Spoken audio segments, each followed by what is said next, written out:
Hi guys, সবাই কেমন আছো? দেখো, মেঘলা আকাশ, ঝমঝমিয়ে বৃষ্টি পড়ছে। কিছুদিন আগে খুব গরম পড়েছিল, আর এই বৃষ্টি আমাদের প্রশান্তি এনে দিল।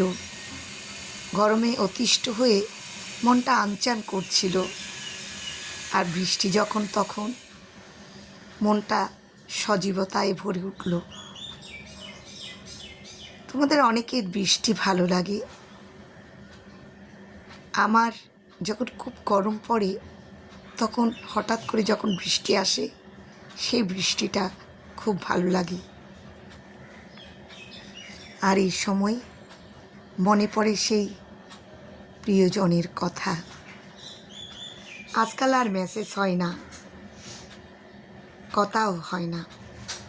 আনফ্রেন্ডের তালিকায় তুমি। নিজের মতো নিজেরাই তৈরি করেছি দূরত্ব। ভালোই হলো, দুজন দুজনকে চিনতে পারছি নীরবতায়।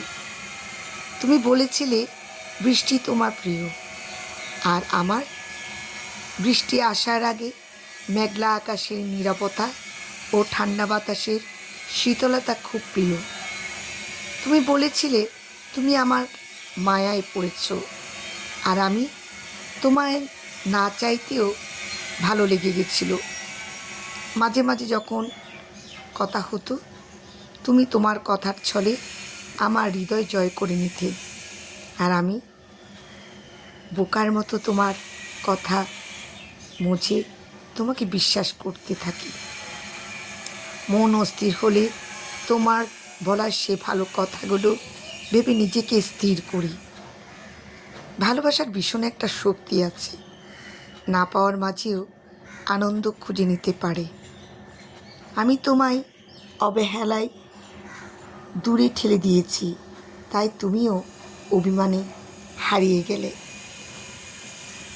বৃষ্টির ধারাতে এই কথাগুলো আমার মনে পড়তে লাগলো।